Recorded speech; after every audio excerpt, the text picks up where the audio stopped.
Okay, guys, this is going to be the last way we're going to use the Z table or the Z tables and Excel for normal distribution probabilities.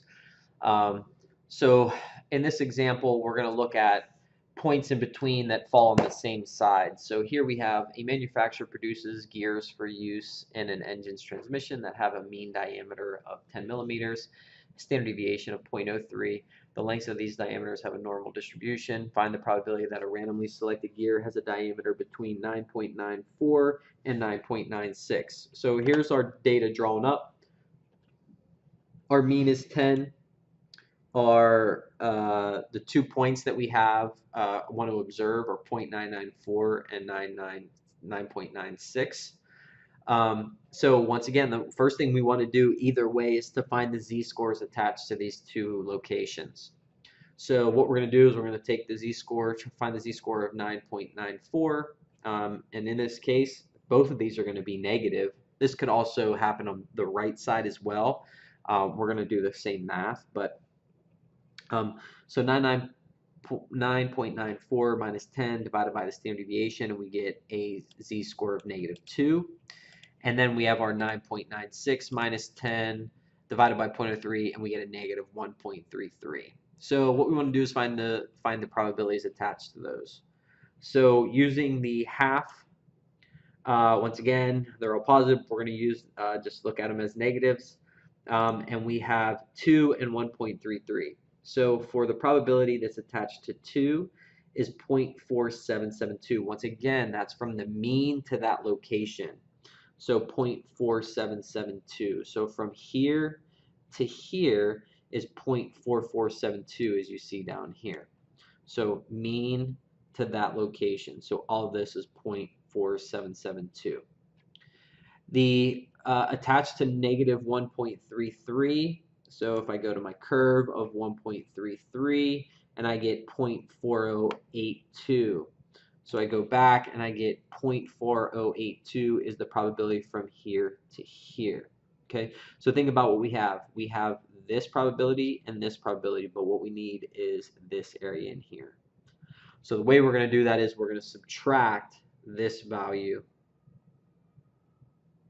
by this value, and we will get our probability of 0.069. So the difference between those two. Okay.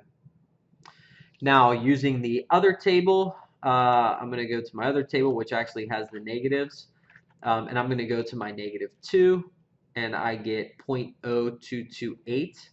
Once again, 0.0228 is the probability from here to here, here to here, 0.0228. The other probability that's attached to 1.33, or should I say -1.33, so -1.33 is 0.0918. So from here to here is 0.0918. So in order to find this, I'm going to subtract this value from this value to get our answer of 0.069. And once again, that's the same thing that Excel is going to do. So I will take my 2 points, stats, normal dist,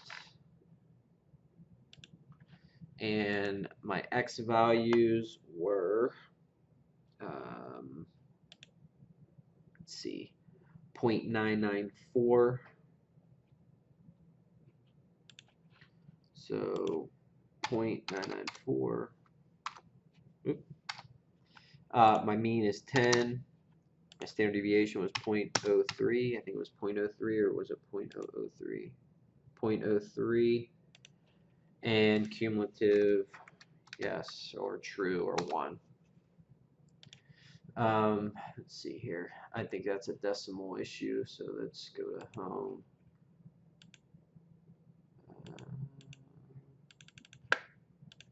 Let me take a look at that again. Oh, that's why. 9.94. There we go. 9.94. There we go. So then we can do the other part, which is the 9.96, and let me just actually copy this. And the only thing I'm going to change is this value here. And I get these two values, and once again, I know that the 0.09121 is the longer, this is the shorter, and I'm looking for in between. So I'm going to take this and subtract this from it and get 0.6846, which 0.686846. Close, but once again, it all has to do with the number of decimals that Excel is using. Okay. If you have any questions on any of these examples, please feel free to reach out. I think there's going to be one more video here for you guys, and then that would be it for chapter module 5.